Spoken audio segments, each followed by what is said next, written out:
Evening, everyone. Apparently, the recent New Glenn failure to reach proper orbit was due to thrust deficiency. Yeah, you think. Um, AST gets FCC nod to compete with Starlink. SpaceX wants to acquire a quote startup for $60 billion. God, wouldn't you love to have a startup that's worth that already? Um, Univity scores a 32 million Series A for a Vlao 5G demonstrator. China is backing an orbital data center startup with an $8.4 billion credit line. And from the EU, Atmos Space Cargo gets 25.7 million euros for space return operations. The House Science Committee vows to reject the NASA budget cuts. Go figure. SpaceX claims AI data centers in orbit may not be commercially viable. That's an interesting point of view, to say the least. Spain's Pangea Propulsion got 2 million euros from the Catalan government. And what's the deal with those shiny new NASA moon suits they keep talking about? Are they actually going to be on time? That is a real concern.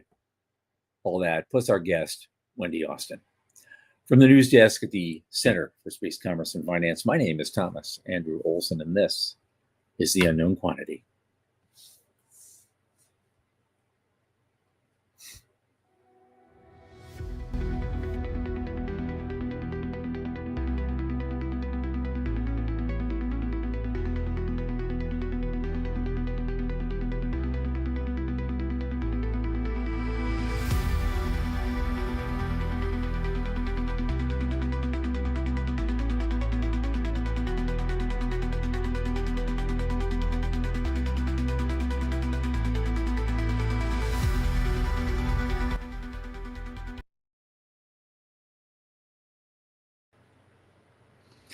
And as you know, the show is brought to you by the Center for Space Commerce and Finance. What do we do? Well, of course, you know what we do.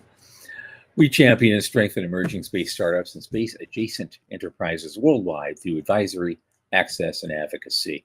Our pitch events and world-class boot camps fortify startups to be better investor ready. Now, a lot of our work, especially this podcast, is supported by our listeners and fans like you. So if you just go to cscf.space/support and click that Point of Stay donate button, a little in the tip jar each month makes a big difference. Don't forget to like and subscribe and tell your friends. Speaking of friends, my oldest space friend, Michael Wayne, who just scored the peyote he needs for his sweat lodge, is here with me. Michael, come on in, man. Hey. Got enough for me? Can you send me some? I'm feeling a little run down lately. I need a new view of life. Right on. How are you? What's going on your side? Me, I'm still just beating the pavement for certain things to happen, and I'm trying to take care of some multiple emergencies here at the home front, and so it's just been mildly exhausting, actually, but I'm hanging in. So there we go. How about yourself?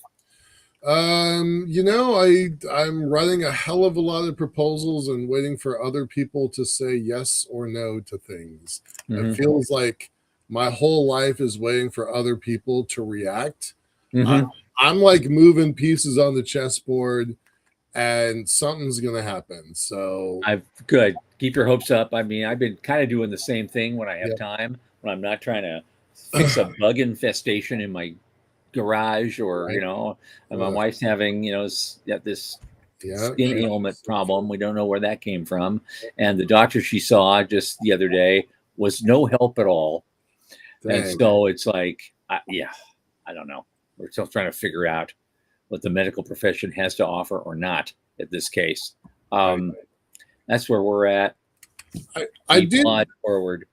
I did do something kind of fun yesterday. I gave a pitch on the elevator to a room full of people, which honestly is a little terrifying. Sure. And believe it or not, of all the times I've been on camera or on stage, I've not ever really had a reason to get good at pitching. So this new stage that I'm at, this new life choice that I'm at, I got to start pitching, and I don't really know how, but out of 14 people, I came in third, so I was pretty happy about that. and I have some stuff to work on to get better. But I was pretty happy with third, honestly, since I it was. tell you what, let's make some time. You can do a mini boot camp just with me. I would How love about that. that? That How would about be that? great. Yep. You Yep. can. I will just. You just do it. We'll do a Zoom call. We'll do it. We do the whole spiel, Let's and do I'll it. sit there dispassionately and say, okay, here's where you did great. Here's where you sucked. This is Yeah. why. This is what you should do. I mean, I've been watching these things since Yeah. 2009, Yeah. or earlier even, Yeah. and so it's like, yeah, well, of course I'm going to help you. I'm kind of on the team already, so shit, use me. Okay, let's talk about that, but maybe that's something we do on air. I would be okay with doing it on air. Like, Okay. I think that would be an interesting show. I think it would be good for other people. It Yeah. definitely, we can Yeah. talk about it. That's a great idea. Yeah. I don't know why we haven't done that already, but yeah, Okay. I did my first pitch yesterday, and it was adequate. It was adequate. Half the battle in even personal growth is just meeting yourself halfway and getting through that fear point Yeah, and pushing yeah. through it. They handed everybody this little card, the 3x5 card. Basically, it's a 3-minute Mad Libs version. Hi, my Okay. name is. This is what I'm doing. The problem I'm trying to tackle. The blah blah blah. I mean, it felt like kindergarten, but it was surprisingly useful. So, yeah, just 3-minute pitch and 2 minutes of Q&A. So super fast, but Yeah. yeah. So This is what we train people to do all the time. right. I just did an Right. elevator pitch event in Sydney 6 months ago. Yeah. So yeah. Yeah. Okay. Let's do All right, that. cool. I love Okay. it. The news. Okay. A lot of news. What do we I got? love this first article. I just had to add it because it's kind of there's a certain irony in it. Yeah. I consider it painful elucidation of the obvious. Uh, yeah, it didn't reach orbit because of a thrust deficiency. That's like a rapid disassembly, kind of thing. Yeah, it's I don't know. I hate like language that's intended to obfuscate. Like, we didn't go high enough, and we it didn't go fast enough. The end. But Yeah. they're gonna turn it into a press release and Yeah, and I guess they did find a fault in one of the engines on, the booster or the upper stage engine that just wasn't, getting it done. So I guess they have some fix-it work they can do, except well, the FAA has officially grounded them until they figure it out. that's what I was gonna say. Yeah, that's a big deal. Oops, Yeah. right? Officially Well, grounded. a big enough oops to kind of warrant that. So Yeah. they have a ways to go. I'm rooting for them, as you are. Of course. But at least they pinned down the problem, and now they got to work the problem. And this is what we do. This is the business we're in.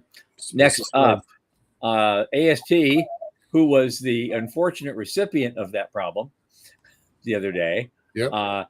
They did, nevertheless, get permission from the FCC to compete with Starlink Mobile. It's a big So deal. they got some. They can compete in the. It's just the 430 to 440 megahertz band. It's like that. It's like not much, but despite that, I guess they're stepping on the toes of ham radio operators, which creates an issue. So I don't know what they're going to do, but they only have They only have a 248 satellite constellation. And they're offering supplemental coverage from space outside the U.S., whatever that means. And so, I mean, good luck to them. I hope they get a new satellite up there and things will do what they do.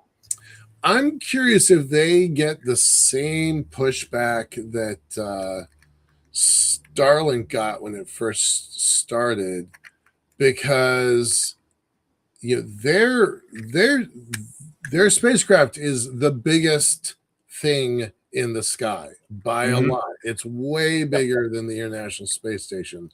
I'm not sure if this current fleet is, but one of their iterations is the biggest thing in the sky. And I wonder if you're going to be able to see it from the ground. Yeah. Well, here's where Starlink is having an issue now. I think it's its own size, Yeah. and mild hubris is starting to catch up to it. There was an article the other day, which I did not include because we just don't have time for all this, is that they were threatening Australia to not provide service at all unless Australia gave them a free ride and all the bandwidth they want. They wouldn't have to go through formal application process like everybody else. They just want to say, give us what we want and we'll serve you. And I don't know what Australia is going to say to them about that. But I told Walt Anderson, my buddy and friend and boss at Ave Alto, that maybe we need to get a hold of somebody in the Australian government really quickly and say, we might have an alternative for you. Right. Yeah. No government wants to be held hostage. That's not a good way to get an economic development deal to work. Yeah. But here's the big shot, the eyebrow raised for me today, and this is because of SpaceX. It's about them. The next up, it has an option to acquire a startup called Cursor for $60 billion. The kid is 25 years old. Yeah. How is it $60 billion? How's a startup worth that? Because it has $100 million in recurring revenue, annual recurring revenue, which is good. That's good. Hats off to $100 million of recurring revenue, but the premium, the multiple to get to $60 billion. And why are we telling this story? Why? Because SpaceX is considering buying them. Yeah. It's a $10 billion walk away program if they don't buy them. Yeah. So that's a good afternoon's work, right? Oh yeah. Well, the thing is, when you acquire something like that, or in any industry, you're acquiring talent and skills that you don't have to build yourself, right? But you want, and so they're going to take that and hook it up with XAI, which they've already acquired, to do even more things that they can't do right now, and will obviously expand their base of operation, 100-fold maybe. Yeah. Oh. But man, $60 billion for a startup. Yeah. Early hustle, you bet. And now, we don't want this is not a show about the intersection of AI and money, because that's its own show and its own program. But now that SpaceX is considering it falls under our, what we're watching. So I was pretty surprised by this. Wild stuff. Yep. Now back to normal life with normal money. So a French startup, Univity, of course, I've never heard of them before, but they got a $32 million Series A to deploy a pair of 5G demonstrators into very low Earth orbit, whatever that means, ahead of plans for at least 1,600 of those to help telecom operators extend their 5G coverage from space. So this is another one of those flavor of the month things. Direct to device. Chaz Miller pioneered it with what's his company's name? Link. It's called Link now. Link, yeah. It used to be Ubiquity Link, and then they changed it to Link with a Y. Yeah. And because we've had offers for that from people in the Middle East. They wanted us to deploy just Ave Alto, high altitude platforms, but they only wanted to provide basically cell tower in the sky service. And we did the numbers on that, and for the technology we build, it just didn't pay. Mobile backhaul, great money, Wi-Fi broadband services, across areas that are underserved, great money, but just cell tower as a service, barely worth getting up in the morning. That's right. Yeah. I've been saying for a while that very low Earth orbit is about to be a very busy place. And SpaceX is bringing all of their Starlinks down lower and lower and lower to deal with the latency, to deal with not having to dodge all the traffic that's higher up. VLEO is about to be the next cool thing. So I think we're going to wind up with more hardware there. Yeah, as long as we can still punch past them to get to cislunar space and elsewhere, that's my only concern. It's a good concern. Yeah, it's real. Yeah. Okay. Yeah. Now here we go. Oh, something out of China, and here we go again. Right. You're talking about space and money, or AI and money. Well, here we go again. China is backing an orbital data center startup with 8.4 billion in credit lines. So they want to do space-based computing infrastructure, however that looks. What would you do with an 8.4 billion credit line? I mean, right? Like, okay, just apply it to Alvialto, or I'm going to apply it to elevators. Okay, all right. Like that is bonkers. That kind of money level is bonkers to me. Let's put it this way: we could build 400 platforms and spread them out around the world. Each one of them, if they're at 90% capacity, they'll make before EBITDA about 900,000 a month. Oh my God! You see, and we would be so flush.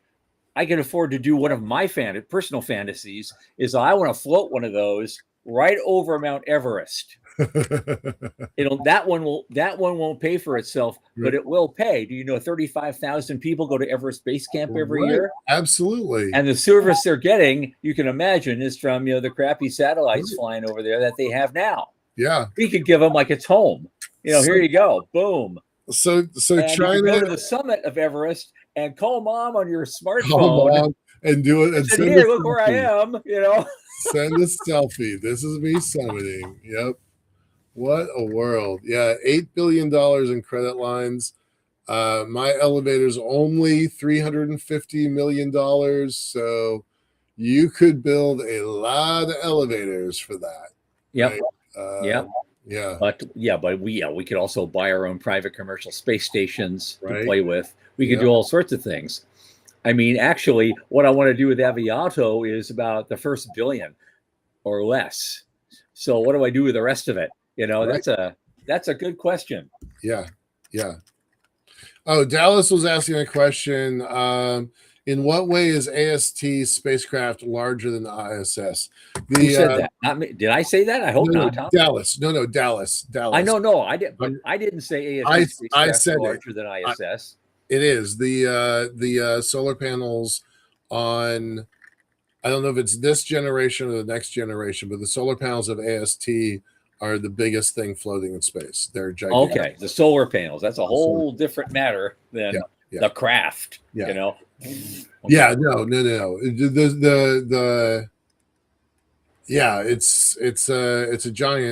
a giant footprint, and I think it's gonna.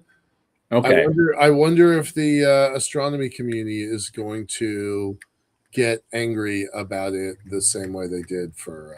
Well, ask Bill Gates and some of those people about that. They want to put giant solar shields in space so it actually blocks sun from the Earth. And so how's that going to help astronomy? Right. But the Nancy Grace Roman new telescope is going up in September. Right. That's not a clip we have here, but I just noticed that today. Yep. So I guess we'll have to depend entirely on space-based telescopes if that happens. Yep. Okay. All right. Moving on. Atmos Space Cargo. They raised it's another one of these things that we've talked about before. The Eurozone and other countries, they're starting to develop their own sovereign capabilities because they don't want to depend on the U.S. as much. Right. And Atmos Space Cargo has raised 25.7 million euros to start space return operations. They're a logistics company. And they've closed this funding around a Series A. And so they're going to begin initial it's all for operations. It's a recoverable in-orbit research capsule called Phoenix 2. I think we referred to this before. And it will host payloads up to 100 kilograms on missions lasting up to 3 months. And so they raised some money and they're doing it. Yeah. Sean is always highlighting how important the downmass component is. Yep. I think there's something there. I do. It's not a field I pay that much attention to. Sean pays more attention to it than I do. But Space Forge is one of their competitors. I think they're here in the United States. But there's probably 5 or 6 downmass companies. There's 6 or 7 or 8 space tug companies. Like that layer of specialization, specialty services, that's starting to come online. Right? Look at the Artemis program.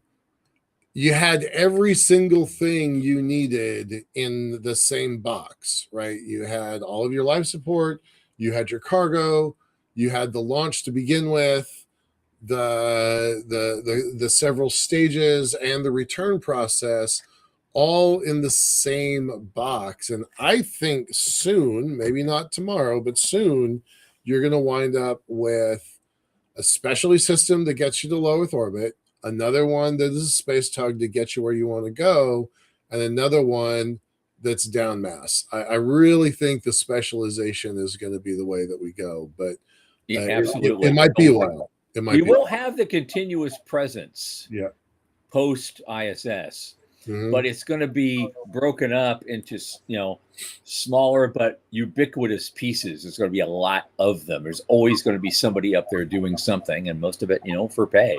Yeah. Deal.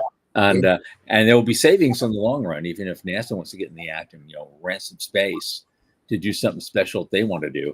I think their focus should be on the moon, but that's just me. Right. Speaking of NASA budgets, the next thing up, there was, of course, we're back to it again. We got lawmakers and the science committee members. They're completely, incensed about the NASA budget cuts. But to me, this is deja vu all over again. Exactly. We went through this exactly at the same time. This same time last year, we talked about this. Right. They had that low budget, and then the Congress said, "No, we're giving $10 billion back to do this and this and this," and we're seeing it again. The Planetary Society lost their goddamn mind when that budget came out. And they sent a whole delegation out to DC saying, we want our science, super effective ground support for the Planetary Society. Hats off to them. National Space Society, Space Frontier, they helped, but it was a Planetary Society that really drove that. Yeah, and they sent total 180, right? All the Congress folks, they're like, yep. Keep our science. Well, they probably just sent Bill Nye to do his dog and pony show with blowing up balloons and bringing his chemistry set and doing stuff and showing him science. This is the science. Yeah, so that's all it took. Yeah, and it was they were fine. So here we are again. What do you think the political calculus is, both at the White House and at the Congress? Why would they do this again the same way they did it last time? And you had to know Isaacman was in the thick of it for these decisions. What is going on here? Because I'm not seeing it. Yeah, I don't know how much of this is driven by the current administration, how much of it is driven by other political factors. Because a very $9 trillion budget, I know, right? Like that. Okay. I know.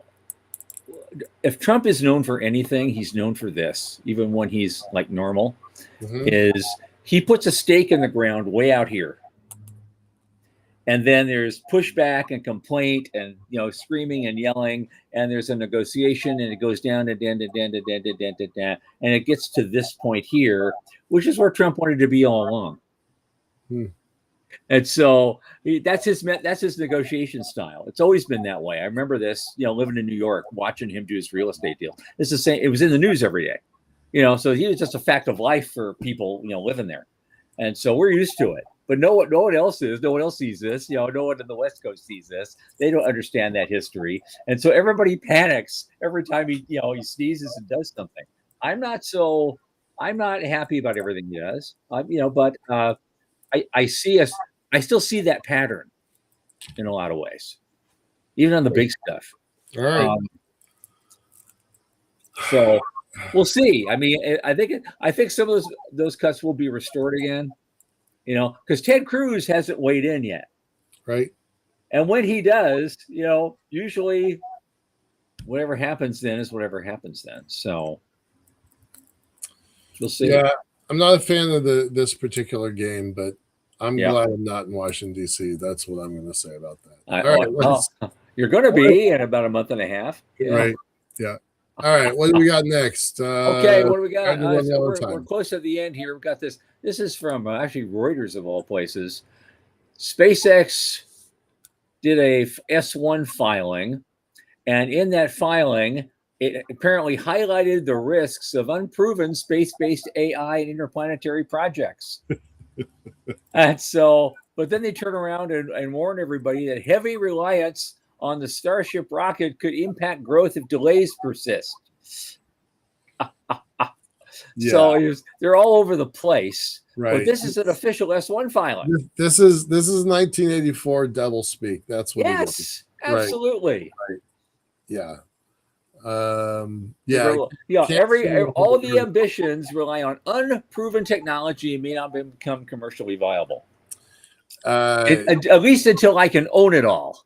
That's kind of the unspoken part. Right. Because I'm going to pick up this outfit for $60 billion. I'm going to merge it with XAI, and then we will have Colossus. We will have, you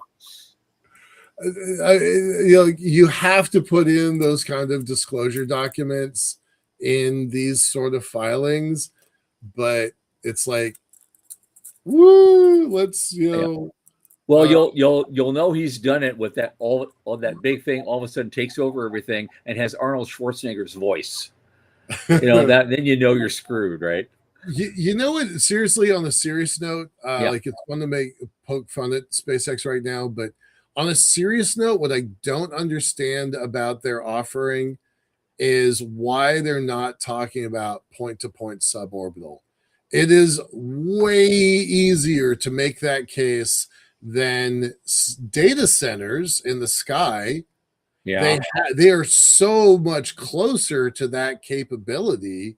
Why is this feels like such a giant distraction? I think right now actually able to do. I think right now he's really focused on the moon.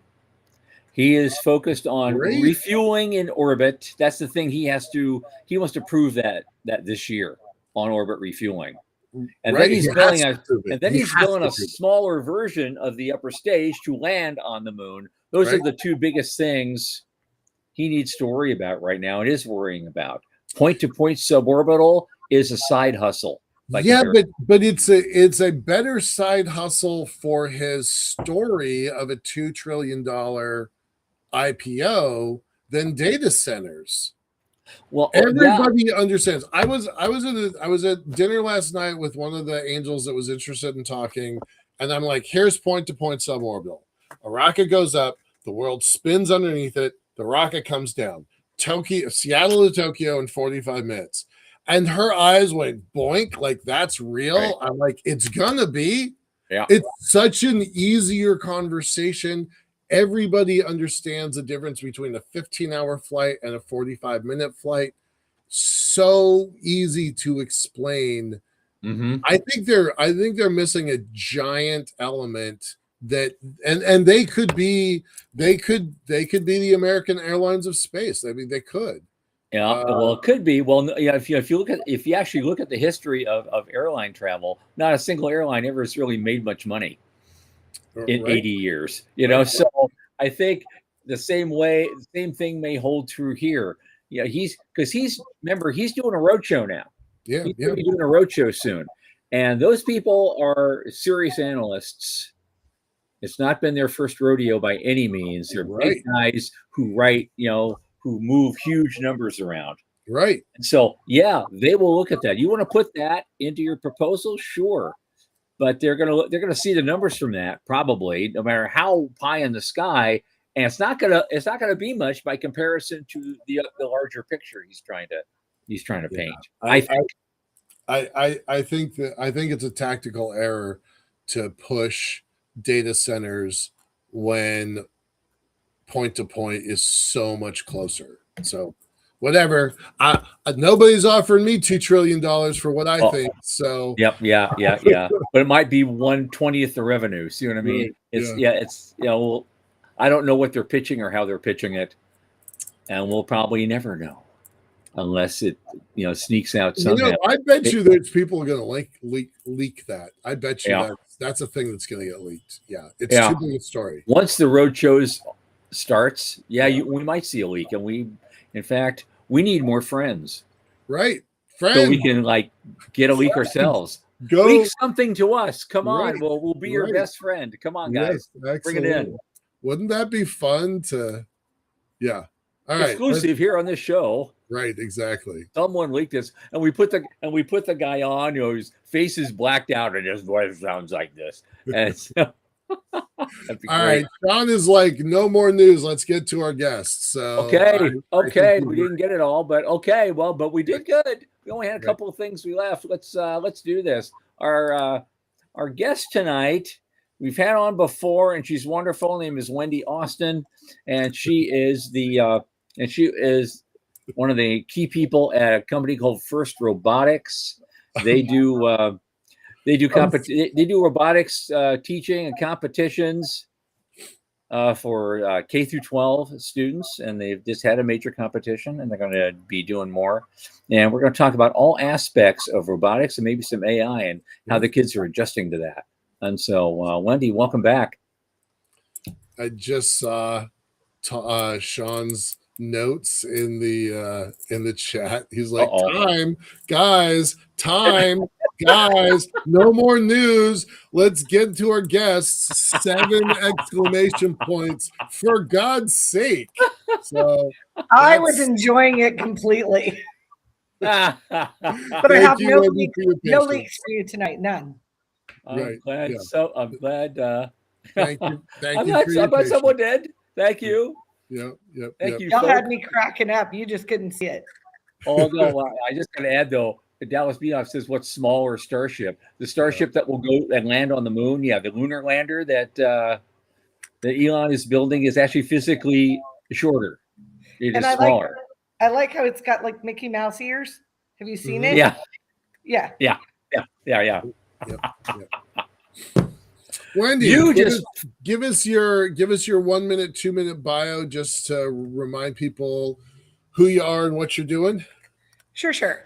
My name it won't take that long.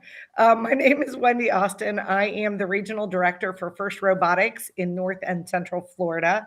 Our program starts at age 4 and goes up to 18, but I mostly deal with the high school students, which is called First Robotics Competition, or FRC, which is sort of how we control or differentiate our programs. So I deal mostly with the high schoolers. We have just finished our last regular season events. We had 7 weeks of competitions. We had 201 official FRC events, 17,029 qualification and playoff matches, 169 first leadership award finalists. That's the only individual student award that's given, and there's one for every regional, and however many each district gets depends on how many teams are in their district. 86 First Impact Award winners, and that is the highest award the team can win in first. And then 79 Woody Flowers finalists, which are our mentors, and 73 volunteers of the year. So that's what we've been up to. Wow. That's crazy. Crazy. my regionals are in Orlando, which was in April. No, this is April. In March.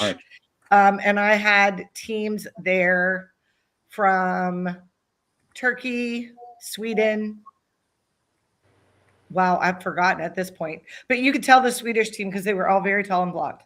I had Colombia, Dominican Republic, Sweden, and 2 teams, I think, from Turkey. And then in Tallahassee, just this past weekend, I had Turkey, Chinese Taipei, and Mexico. And Mexico was the number 1 seed and was the captain of the winning alliance. Wow. Good Yeah. for them. Yeah. How many, give me that number again on the number of teams and how many students are represented there?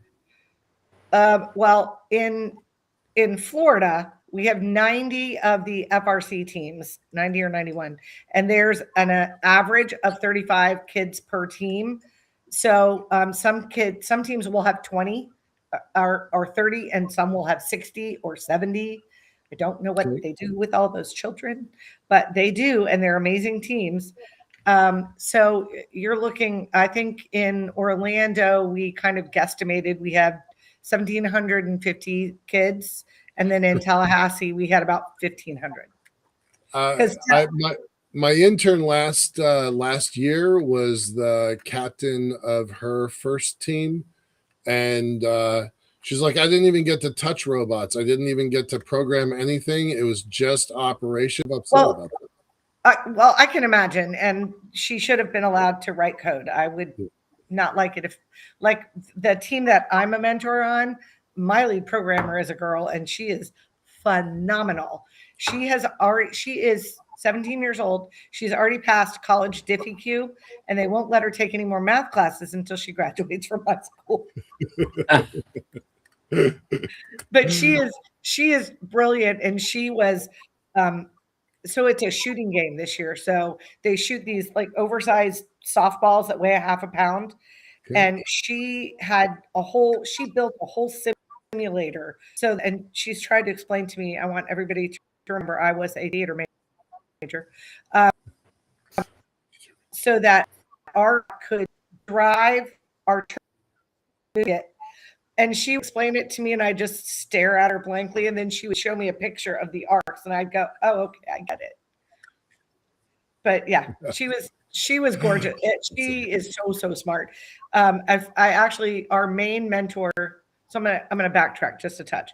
So the main mentor on the team was a student of mine when on another team. When he graduated from high school, he had enough CTE certifications to walk into Cole Engineering as a cybersecurity high school intern. At the end of summer, they told him he could not be the high school intern anymore, but could he just come work for them, and that they would work around his school schedule. Jump 5 or 6 years. He kept on at Cole Engineering, and he has now had 3 of our students hired on there, and he's trying to get Isabel in. He's like, no, we have to have her. So that is one of the things I like about FIRST is the professional student sort of pipeline. So that's awesome. Sorry, I totally went off track. No, it's good. It's good. I love that story. I love watching these kids just grow and evolve. And you need to point out your earrings. You wore them last time. And I know what they are, but nobody else knows what they are. Can you tell the story of the I don't know if you can see it. That is our logo. It's a triangle, a circle, and a square. Dean Kamen's father, who was an artist, a graphic artist, designed it. And so a team made me these. They 3D printed them, catted them out, 3D printed them. And they are like the lightest pair of earrings. You can't even feel like you're wearing them. Right. And it's the logo. It's a circle. Mm-hmm. It's the logo. Yeah. It's the logo. Yeah. Right. Brilliant. Love it. They were inspired by the pizza. Yes. A round thing in a square box cut into triangle. A triangle. Right. Although, I don't know, some pizza places around here are cutting pizzas into square, and I think it should be an abomination and not allowed. Anarchy. It is totally anarchy. The world is totally on fire. Yep. I tell that's the basis of the competition. Like, kind of basic. I'm pretty sure I understand what they do, but there's always a specific. These teams compete with each other. There's a specific problem they have to solve. I guess every year. There's different Or tasks. is it a task to perform? Well, it's a different game every year. So there's different ways that you can score. And unofficially, if you follow the pattern, the first 1 year will be a shooting game and the next year will be like a pick and place game. And then it kind of goes back and forth. But this year it was a shooting game, and it was, like I said, oversized softballs that weighed a half a pound that they were trying to shoot into a hub that was kind of one on each third of the field. So you had, I think there was like 300 something balls on the field. So the robots were trying to, one of the strategies was literally so the field is cut into thirds, and the middle third is the neutral zone, and then there's the blue side and the red side. So the hubs that you shoot into would trade off which one was on and which one was not. So you could only score points in yours when it lit up. And so when your hub was not lit, a lot of your robots were in the middle trying to move all the balls to your side. Okay. Or which my team was very good at, was defense. We would go over and just get in their way so they couldn't shoot. Because that was our job. And so if you got knocked down, was that a charging foul? There are pinning fouls. There are. Okay. There's definitely fouls. And the way it works in first is if you commit a foul, you don't lose points. The other team gets the points. Okay. Interesting. So if you foul, you're giving your opposing team extra points. Yeah. Great. So you try real hard not to do that. Well, one of the things shooting balls too. One of the things I always liked about it was just the camaraderie and the working together and the fair play element of it. I've seen, a team with a broken down set of robots, and 3 other teams from another school will come over like, hey, I got spare parts. What do you need? Here's some code. And they repair them on the fly because they work together. I really admire that. It's called gracious professionalism. And I think I told you I think I told you the last time I was here. This program was somewhat based on the Apollo program, where you had all these competing contractors that had to learn to work together to put a man on the moon. Right. So they play in alliances, and during qualifying, you're randomly paired with who you're playing with and against. So you don't want to destroy anybody's robot because they might be your partner 2 or 3 matches down the line, which is why you want to make sure every team there is playing to the highest of their ability. Yeah. Oh, that's we had a different word for that in the early days of New Space. We called it co-opetition. Yeah. We also that has been a trademark word for us. Yep. We saw that a lot in the early days of our industry when there were like a lot of upstart little startups that running on 6-figure budgets, and they were all out at Mojave tinkering with stuff and flying things and crashing things and learning things, and so they all worked together in separate areas and borrowed ideas from each other and do it like that. And that's how a $630 billion industry got started. Right. 25 years ago.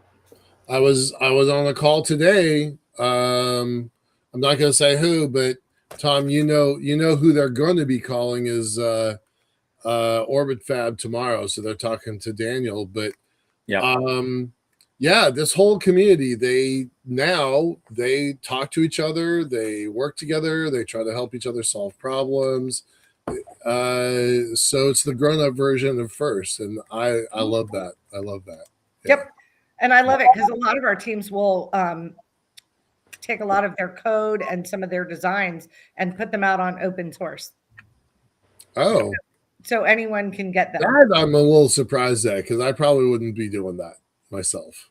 If they're going to be your partner and help you win. Yeah. Why not? All right.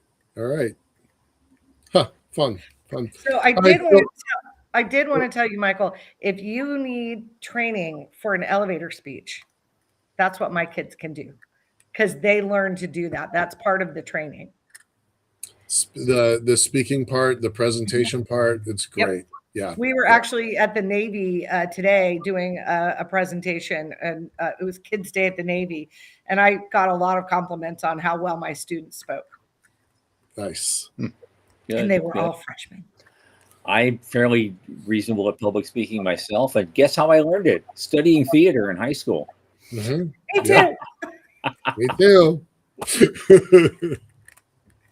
I knew I wasn't going to make it in Hollywood, but I could speak in front of a crowd of 2,000 people, and Oklahoma. No, I hated musicals. I wouldn't do them. I can't sing. I grew up in that family, so we did musicals for better and for worse. Yeah, I could dance, can't sing. Okay. Not at all. Yeah, nope, I can't. I can't really sing, not really, but high school level. All right, so finals are kind of wrapping up. What's next? There's just a little bit left. There's a little bit. The World Championships is next. World Championships. I fly out Tuesday, so next Wednesday. Okay. A little less than a week we are taking over the George R. Brown Convention Center in Houston, Texas. There'll be about 500,000 kids there. We have 8 fields end to end on the bottom floor for wait, no, I stopped listening. 500,000 kids. I think maybe it's 50, but I thought it was 5. Might be 50. You know what? Might be 50. What a difference a zero makes. Right. But theater major, I don't math. That's insane. I think it's 50,000 now that you say that. Okay, but because we start at age 4 and we go all the way up. So we have teams at every level there. Wow. All right. Even 50K, that's a lot to keep track of. That's a lot of kids. Yeah. You know, the very, very biggest space conference just happened last week in Colorado Springs. It's 11,000 people. It's 11. You guys are 5 times bigger than that. Yeah. Are you frozen? Drat, you're frozen. Tom, are you frozen? I'm not frozen. Am I back? Yeah. You're back. Everything's good. Okay. Am I back yet? Yeah. Yeah, so we just keep doing it. Yeah, the biggest space conference is 11,000 people, so that's 5 times bigger than the biggest thing that we're able to put together, just for perspective. Yep. So amazing, good. How many students or how many teams are you bringing? In Florida, we have 13 of the FRC teams that have qualified to go for our First Tech Challenge. I think we have 9 from the state going, and I don't know how many of the little kids we have going. Awesome. Because that's a very, very much more of an international. When you go to the first Lego League section, it's great because they all have their little booth with their table and stuff, and they all bring their country's food. It's like an international food court. It's fantastic. And they all have on like I can remember one year we were watching the Korean team get ready and they were practicing bowing to the judges. They were adorable and they were in their, their country dress. Right. So it is so amazing to watch all of these kids from all over the world in all different age ranges being super respectful to each other. The big kids will go in and cheer for the little kids. The little kids are fascinated by the big kids and they walk the pits and the big kids give them like stickers and buttons and like little keychains and whatever swag they've got to pass out. So, and it's, I mean, we're there for 5 days, so it's a lot. You make friends. Mm-hmm. You make friends all over the world. Love it. Yeah. And they bring you stuff. It's really cool. And they bring you stuff. In fact, I need to probably stock up on saltwater taffy and take some. That's like so I'm an alum of International Space University, and ISU is modeled after Starfleet Academy, right? Mm-hmm. Whatever we know about. And so for me, you'd spend almost 3 months. There was 129 students from 30 nations, and we would do culture night every Friday night. And they're not just bringing their saltwater taffy. They're bringing their hard alcohols that represent their country. I can't do that. You can't do that, but I'm just telling you, it's a lot of fun. I imagine. Yeah. And here's the local drink from Kazakhstan or Ukraine I'm like, oh yeah. Anyway, it's a lot of fun. So even big kids get their own culture night. So good. Have you ever seen? It's a cable show from somewhere called Three Sheets. No. So it's based on Three Sheets to the Wind, and it's this guy, and I don't know how he convinced the TV production people that he travels around the world and goes to bar hopping and finds out what's the local drink and what's the hangover cure and all the things. And like he crashed a Russian wedding one time, got tanked. It's a ball to watch. Oh, right. The Anthony Bourdain of boozing. Right. Basically. Yep. All right. We got about 9 more minutes here. Let's talk a little bit about the future. So this competition is going to happen in just a matter of minutes here next week and the week after. How's Florida done historically, and do you have any predictions or crystal balls, or is it kind of unethical for you to make those calls? Because I don't want to put you on the spot. Well, I don't know all the teams that are coming. I just know my teams that are coming. Okay. So there's 8 fields. We will usually end up, depending on how many Florida teams are on each field.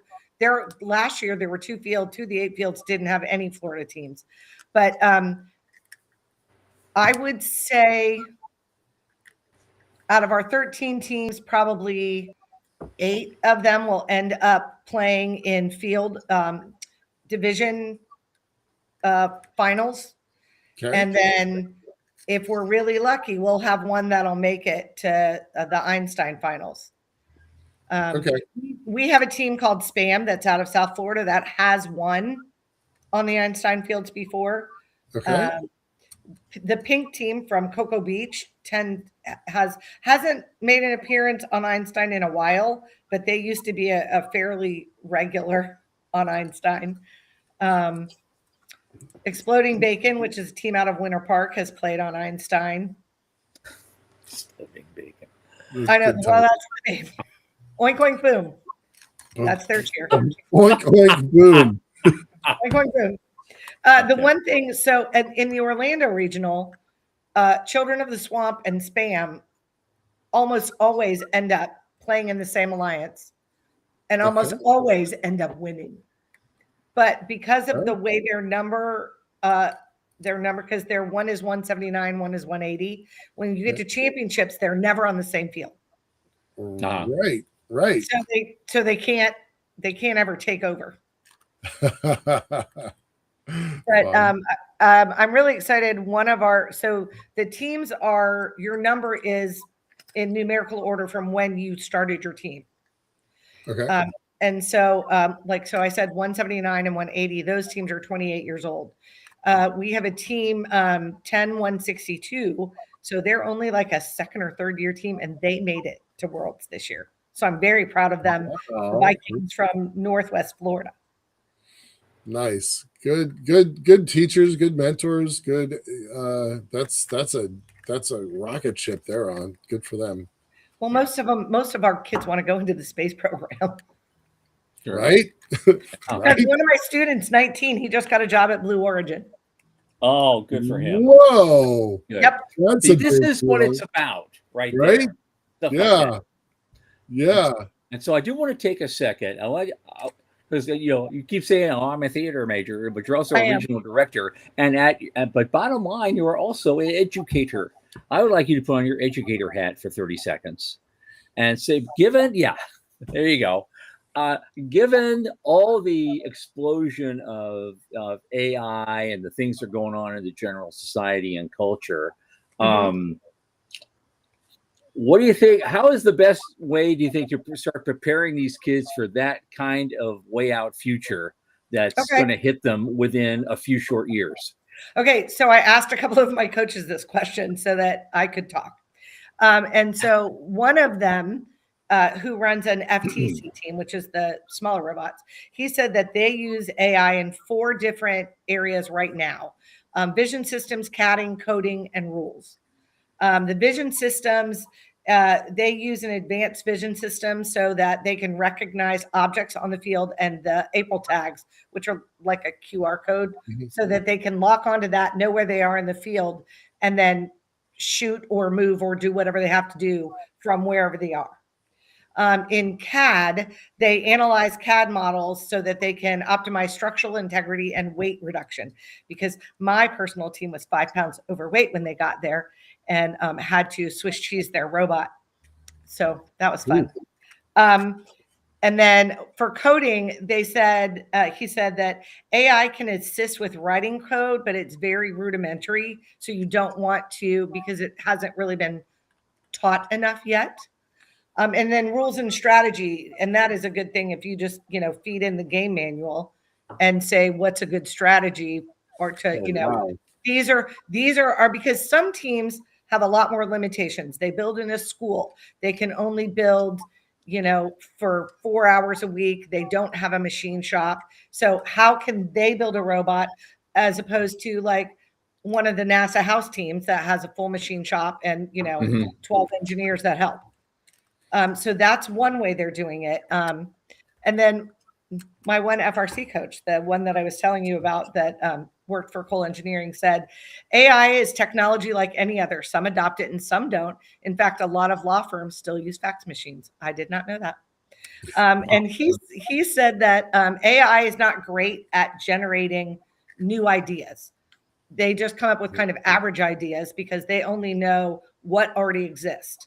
That's the learned language model. Yeah, right. Absolutely. Yeah. And he said that on our team, we use AI in 2 areas mostly. One is to do research on something really fast or get back on an idea or a piece of work already done.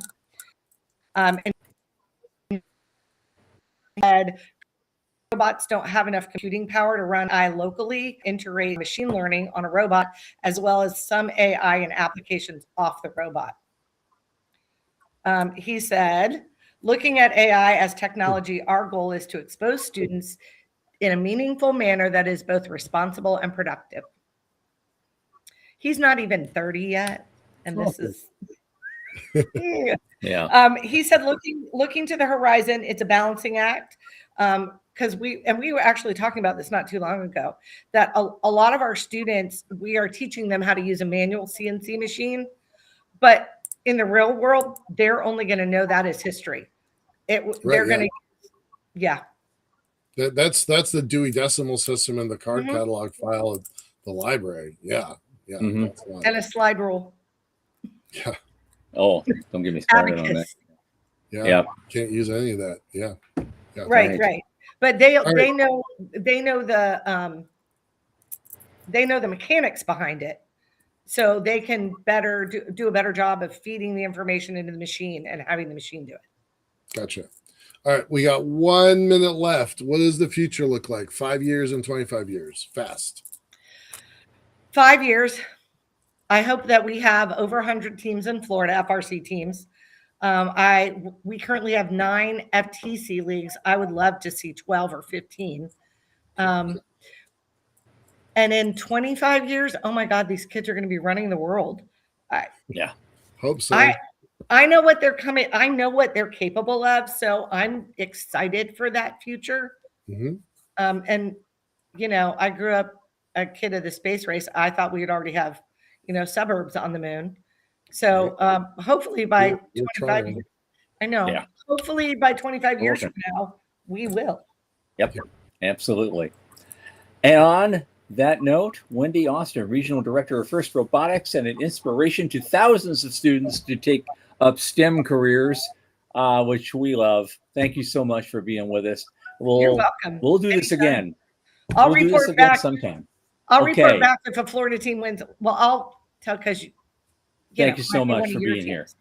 Thank you. Bye-bye. Good luck. Okay. On Monday, guess what? We're taking a day off. It's either going to be a repeat or a compilation reel that Sean is putting together. We'll let you know. But next Thursday, a week from today, Dan Faber, late of Orbit Fab, will be joining us at long last. After the SAT show last month, he literally took off on his motorcycle on a vision quest of his own. And we can't wait to hear what's next for this serial entrepreneur. That'll be at 8 p.m. Eastern as always. And while I'm at it, I'd also like to wish my daughter Erica a very happy and healthy 37th birthday. I can't believe sometimes it's been that long. Right. Love you, dear. From the news desk at the Center for Space Commerce and Finance, I remain Thomas Andrew Olson from Michael Lane and Sean Key. Bye. Welcome.